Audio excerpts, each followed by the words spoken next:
আজকে আমি একটা নতুন ড্রেসিং টেবিল কিনছি। এখন আমি ড্রেসিং টেবিল থেকে পরিষ্কার করবো। চলো আসলে প্রথমে আমি এটা একটু চিরুনি এটা উঠে দিতাম। তারপরে চিরুনিগুলো ভালো করে মুছে দিলাম যেন ধুলা জমজমা না থাকে, মানে ধুলা বালি না থাকে, এই জন্য একটু পরিষ্কার করে দিলাম।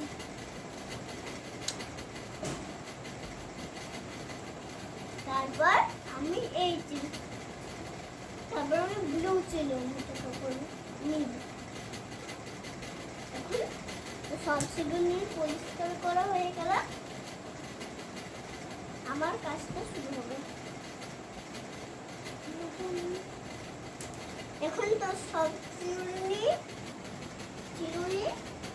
সাজানো হয়ে গেছে। এবার আমি এটাকে কেটে